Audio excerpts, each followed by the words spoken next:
Сайн байцгаана уу? Астра зоолгон байна. Өнөөдөр цөмөрөө Арслангийн ордныхоо мөн чанар, тэдний хайр, карьерт хэрхэн илэрдэг, мөнсүүдэр тал нь яаж ажилдаг тухай орчин үеийн өнцгөр ярьцгаана. Тэгээд нэг үгээр болохоор Арслангийн орд маань тийм ээ нарны энерги багхгүй юу? Өөрийгөө илэрхийлэх, гэрэлтэх одоо тэр том урам хүч гэсэн үг. За тэгэхээр Арслангийн ордны маань хүмүүс хэдний оронд төрсэн байдгүй гэхээр 7 сарын 23-наас 8 сарын 22-нд одоо харж байгаа бол энүүхээ энд ингэ бичсэн байгаа шүү. За тэгэхээр одоо элемент нь буюу одоо мах бод нь ингээ гал ахгүй юу? Гал мах бодтой. Фиксэд чанартай гэсэн үг. Энэ яадгүй гэхээр нэг асаад унтардаггүй хүчтэй гэж цөмөр ойлгоно. Одоо тогтвортой хүчтэй байгаа гэдэг байхгүй юу? Асаал унтраад байдаг гэсэн ерөөсөө биш, нэг асчхаараа асаад байгаад байдаг гэж ойлгоно. За тэгэхээр гол түлхүүр үг нь юу байх вэ гэхээр ерөнхийдөө нар одоо энэ захирагч нар агааз тэгэхээр иргэшээдэг гариг нар ахгүй юу? Юуг харуулах вэ гэхээр одоо Арслангийн ордныхан маань ямар энерги өөрсөндөө тээж гэнэ гэхээр нэр хүнд, байр суурь, өөрийгөө илэрхийлэх тэр энергиудыг одоо авч явдаг байх нэ. Одоо бус ордуудаас ялгардаг нь гэсэн үг шүү дээ. Тэгэхээр Арслангийн ордныхан маань хамгийн гол зорилго бол өөрөө гэрэлтэж бусдыг ч бас урамшуулж асаах одоо ийм том даалгавартай байдаг. Тэгэхээр та нарын маань дунд арслан найзтай хүн байна уу? Эсвэл та өөрөө арслан байна уу? Ямар хүн сонсч байна вэ? За тэгэхээр та нарын маань энергитэй одоо арслан гэж юу юм бэ? Арслангийн энерги нь ямар юм бэ? Зөвмөр одоо харъя л та. Арслан бол ингээд ерөөсөө ингээд нуугддаггүй, ичдэггүй гэсэн үг байхгүй юу? Одоо өөрийгөө нуудаггүй гэсэн үг. Хүсэл мөрөөдлөө ил гаргаж чаддаг хамгийн гоё нь бас өгөөмөр байж чаддаг, халамжтай байж чаддаг. Хайртайгаа хамгаалж чаддаг. Тэгээд өгөрч бас үл зогсон тайзны мэдрэмжтэй. Одоо контент, урлаг, илтгэл, удирдлага дээр маш хүчтэй, энергитэй байдаг юм хүмүүс байгаа. За тэгээд нэг зүйл гэвэл арслан байж та тийм ээ. Одоо Арслангийн ордны хүмүүст маань хүндлэл маш чухал байдаг. Яагаад вэ гэхээр хүмүүсийн хандлагыг маш сайн анзаардаг юм айхтар орд шүү. За тэгэхээр одоо цөмөрөө одоо энэ ордныхаа давуу талыг харцгаая л да. Ямар давуу талтай юм бэ? За одоо энд харж байна тийм үү? Өөртөө ихтэй гэж байгаа. За тэгээд энэ чинь ингээд бусдад хүртэл ингээд ихтгэл төрүүлж чаддаг байхгүй юу? Өөртөө ихтэй байхаар чинь тийм үү? Мэдээж ямар л хүн ингээд өөртөө ихтгэлгүй хүнд итгэх вэ? Тэгэхээр Арслангийн ордныхан өөртөө ихтэй байх тусам та нарт бусад хүмүүс маш их итгэн шүү гэсэн үг байхгүй юу? За тэгээ хоёрдугаарт одоо зүрхтэй лидер гэсэн үг. Юу гэсэн үг гэхээр хариуцлагаас цухтахгүй, хариуцлагатай ингэж нүүрт болж чаддаг, хариуцлагыг өөртөө хүлээж авч чаддаг ийм том бас давуу тал байна. За 3-дугаарт нь түрүүн хэлсэн тийм ээ дулаан өгөөмөр гэд. Энэ ингээд яаж харагддаг вэ гэхээр бусдыг бас гэрэлтүүлж чаддагаараа гарч ирдэг, илэрдэг байхгүй юу? За 4-т нь болохоор ингээд том зорилгыг тавиад алсыг харж шийдвэр гаргахтаа бас ингээд сайн байдаг байгаа. Одоо яг нүүрэн дээрээ бас ингээд яг ашиг харж байгаа юм шиг боловч гэхдээ цаагаараа алсыг харж яадаг бас юм айхтар энерги тээж байгаа. Тэгээд 5-д нь мэдээж хэрэг тайзны мэдрэмжтэй. Энэ юу гэсэн үг гэхээр одоо тийм ээ бусдыг татах чадвартай гэсэн үг байхгүй юу? За тэгвэл одоо цөмөрөө сүүдэр талын сонирхцгоо ямар сүүдэр талтай юм бэ тийм ээ? За одоо ингэжтэй цөмөрөө. Хэрвээ одоо Арслангийн энерги ингээд тэнцвэргүй ингээд байгаад ах юм бол яадгүй гэхээр намайг ингээд та нар харахгүй байгаа бол би айгүй үн цэнгүй байна гэж одоо бодолд ороод одоо өөрийгөө унтрааж эхэлдэг. За тэгээд нөгөөдхөө одоо баталгаажуулалт хийхийн тулд хайж эхэлнэ. За юу хайх вэ гэхээр одоо орчин цагт лайк хайн, анхаарлыг хайн, магтаалыг хайн тийм ээ. За тэгээд бас нэг сүүдэр тал нь юу байна вэ гэхээр одоо бардамнан, бас уурлна, драм бас их үүсгэх талтай шүү. Тэгээд одоо энэ дээр юуг анхаарах хэрэгтэй вэ гэхээр одоо ерөөс эгогээ биш тийм үү? Харин өөрийнхөө жинхэнэ үн цэнийг харж байх хэрэгтэй байхгүй юу? Тэгэхээр одоо өөрийнхөө гэрлийг өөрийнхөө үн цэнээс олж хараарай. Бусдаас битээ хайгаарай гэсэн үг. За одоо энэ цөмөрөө хайр дээр арслан маань яадгийг одоо харъя л та тийм ээ. Одоо арслангуудын маань хайр одоо ил эдэг одоо учир зүггүй ингээл бусдаас нуугаал далд хийгээл одоо одоо хинт чилэхгүй байдаг төрлийн биш, харин ингээд хийлж чаддаг төрлийнх байхгүй юу. Тэгээд үүгээрээ бас дамжуулаад халамжлаад, хамгаалаад анхаарал өгч чаддаг бас юм гоё давуу талтай. Гэхдээ мэдээж хамгийн чухал зүйл нь хизээж салшгүй хүндлэл.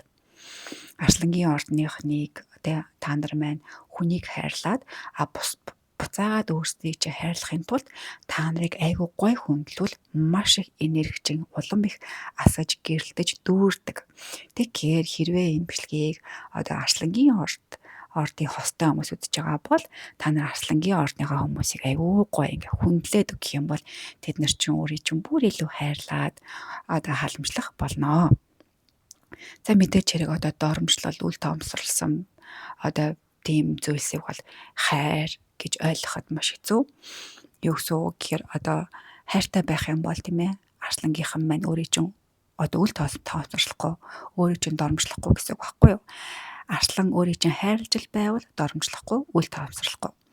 Өөрөө ч гэсэн мөн Арслангаа тийм ээ одоо Арслангийн ордноо доромжилж болохгүй, үл тоомсорлож болохгүй. Тэгэх юм бол гэрэл нь унтарна, энерги огт байхгүй болоод бүр муухай одоо эсрэгтэл руугаа энерги чиглэнэ гэсэн үг.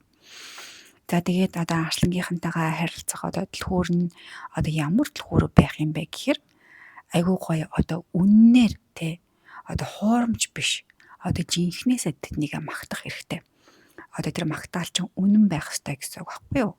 Өшөө дээрээс нь олон нийтийн өмнө Арслангийнхаа ордны тэр хүний нэр төрийг хамгаалж байх хэрэгтэй. Ерөөсөө доошоо хийж болохгүй. Тэгээд мэдээж хэрэг Арслангийнхаа маань одоо доромжлол маргаантай зүйлээс ерөөсөө холхон байх хэрэгтэй.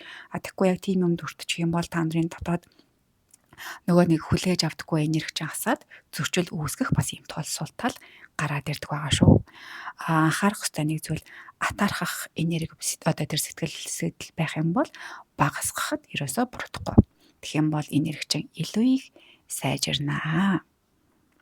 За одоо цөмөрөө хайрыг ярьсан шүү дээ. Одоо цөмөрөө карьерийг ярьцгаая. За карьер дээр яадаг вэ гэхээр одоо Арслангийнхан маань ялангуяа өөрийнхөө брендийг байгуулах юм бол маш их амжилттай явдаг. Тэгээ ямар чиглэлүүд илүү их таардаг вэ гэх юм бол удирдлага, бизнес, маркетинг, урлаг, контент, боловсрол гээд энэ бүх чиглэлүүдэд маш хүчтэй энерги нь асаж одоо маш гоё одчиг ялзаж чаддаг байгаа шүү. За одоо мөнгөн дээр ярьцгаая. Мөнгөн дээр яах вэ гэхээр мөнгийг хараа маш тогтмолоор тийм үү өөрийнхөө үн цэнийг өсгөж байх юм бол мөнгө маш сайн олж чадна. Одоо нэгсэндээ өөрийгөө үнэлэх хэрэгтэй, өөрийнхөө үн цэнийг мэдрэх хэрэгтэй. Тэг хийж байгаа ажлаа маш зөв системтэй буюу тогтмол системтэйгээр явуулах юм бол орлого чинь хизээж тасрахгүй байдаг байгаа. За тэгээд одоо энд нэг алдаа байгаа. Ямар алдаа байна вэ гэхээр та нар маань хизээж одоо хурдан мөнгө олох юмсан гэж сэтгэж бодож байгаа зүйлээ ерөөсөө сэтгэл хөдлөлөөр битгий хийгээрэй. Тэгэх юм бол эрсдэлтэй учирч болзошгүй. Тэгэхээр одоо анхаарал зүгээр ахгүй юу? Маш сайн анхаарч агаад энэ том өсрэлтүүдийг хийж агаарай гэж зөвлөмөр байна. За тэгэхээр одоо хамгийн зөв алах маань энд юу байна вэ гэхээр харж байна уу те? Одоо өөрөө тийм үү гэрэлтэх тусам өөрийн чинь үн цэн нэмэгдэнэ. Тэгээ цаагаараа эн чинь мөнгө чинь нэмэгдэнэ л гэсэн үг байхгүй юу?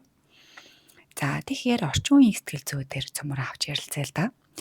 Одоо социал орчинд тийм ээ Арслангийн маань энерги одоо лайк одоо олон үзэлтээр маш амархан энерги нас чадчихэдэг.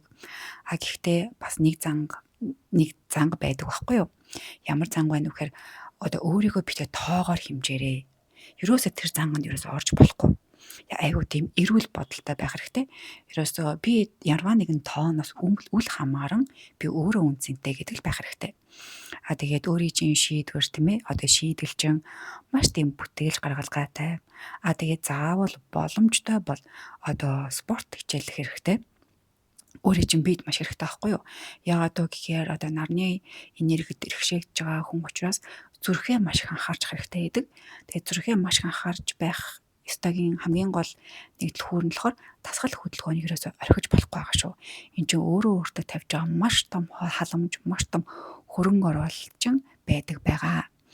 За тэгээд одоо дадал тийм ээ. Одоо өдөрт одоо өөрийгөө батлах одоо би ийм учраас ийм үн цэнтэй гэдэг ийм баталгааг бас өөртөө хэлж байвал маш сайн байгаа. За сая ингээд дандаа ингээд арслангаа шууд ерөөхдөө нь ярьсан. Одоо харин хуваагаад одоо 6 дээрээ тийм ээ. Хэрэг 6 дээр одоо өөрийн нарны орд хэрвээ арслан байх юм бол тэгээд хэрвээ сарны орд ч арслан байх юм бол гэд эдгээр чинь ингээд арай ондоогоор илэрдэг байхгүй. Тэгэхээр цөмөр энэ талаар нь авч харцгаая. Одоо хэрвээ нарчин ингээд арслангийн орд байх юм бол одоо биеийн айгуу тод илэрхийлж чаддаг лидер энерги тэр айгуу хүчтэй тодорч ингээд оршиж идэг байхгүй. Уугаасаа тэрийг айгуу зөв хасаах хэрэгтэй байдаг. Хэрвээ сарны энерги чинь те сарчин арслангийн ордор байх юм бол өөрийг чинь айгуу гоё ингэж магтаж өөрт чинь маш гоё анхаарал тавих юм бол энерги чинь хүчтэй одоо цэнэглэгддэг гэсэн үг. За тэгвэл мандалт чинь хэрвээ арслан дээр байх юм бол хүмүүстэй өөрийг чинь од гэж хардаг байхгүй юу? За одоо энд нэмээд одоо сугар гариг дээр хэрвээ арслан чинь байх юм бол сугар гариг чинь бидний хайрын одоо тэнгэр штэ тийм ээ хайрын бурхан байна аахгүй юу? Хайрын төрөнг харилцааны бурхан штэ. Тэгэхээр яах вэ гэхээр айгүй гоё тийм романтик өөртөө бахархалтай хайртайгаа үзүүлж чаддаг ийм гоё энергиудыг давхар тээж яадаг байдаг байгаа. За одоо энд ингээд ангар гаригийг байна нэмсэн байгаа. Ангар гариг дээр хэрвээ одоо арслангийн орд байх юм бол өөрөө маш зоригтой өөрийнхөө байгаа ямар газар байна тэр газараа зонхилж өөрийнхөө орон зайг хамгаалдаг ийм гоё чанартай байдаг байгаа шүү. За одоо цөмөрөө айгүй гоё сонирхолтой сэдв рүү орцгоё. Хосын нийцэл загцал руу орцгоё. За тэгэхээр одоо ордууд дээр тийм ээ одоо хамгийн амар хялбар байх боломжтой ордууд нь одоо энд байна. Хойно ном их хэрэгцсэн байгаа. Одоо ирч хүчин таарад нээлттэй байж чадна, хөвгчтэй байж чадна. Арай илүү амар ахгүй юу? Юугаар амар вэ гэхээр нөгөө ордуудаасаа илүү амар гэсэн үг. За тэгэд өөрт чинь бас ингээд амьдралын чинь явцад те одоо карма гэж ярьдаг шүү дээ. Одоо өөрт чинь ингээд юм сурах гад ирдэг ихэнх ордууд үхэр охин матар байдаг байгаа. Тэгээд энэ дараа зөрүүлэл гарч болно гэж байгаа. Энэ тэгэхээр нэлээ ийм зөрчил үүсэх боломжтой байгаа байхгүй юу? Тэгээд та нар маань ийм хостой байх юм бол те айгуу гоё тийм тогтуу тайван уужуу байхыг суралцах хэрэгтэй. Байхад суралцах хэрэгтэй. За тэгээд гүн сэтгэлээр холбогдож болох ордууд нь мэлхий хэлэнд цагаас зүрхний холбоо үүсэх боломжтой. Тэгээд үүсчээд бас үүнээсээ үүдээд айгуу тийм драмтай амьдрах гэдэг байхгүй юу? Тэгэхээр бас энэ дээрээс бодолтой хандаж харилцаж байвал зүгээр байдаг байгаа. За одоо ингээм хамгийн сүүлд нь айгуу гоё аффирмац хэлж байвал айгуу зүгээр байгаа. Яагаад вэ гэхээр одоо энэ дөрвөн өгүүлбэрийг зүрхэндээ шингээгээд хаяа давтаж байвал хэрэгтэй. Нэгсэн одоо тийм ингэж штэ би өөрийгөө хүндэлдэг тул бусдыг ч хүндэлнэ. Миний бүтээл үндсийн бүтээн. Би хайр, урам зоригийг бусдад түгэн. За ийм сайхан гоё аффирмацуудыг хэлж авал маш таатай, энергичэн, улам их бадарч, асгаж, цэнгэлдэж байх болно. За ингээд цөмөрөө арслангийн орныхоо энерги ийм байдгийг мэдэж авцгаалаа. Тэгээд дараагийн ордороо удахгүй иргэн уулзцгаая. Таалагдсан бол лайк дараад, шеэр хийгээд, бусдад түгээгээд өгөөрэй. Мөн тэгээд тонхон дээрээ дараад subscribe хийгээд дараагийн бичлэгүүдэд цаг алдалгүй хүлээж аваарай. Бүгдээр нь баярлалаа. Баяртай.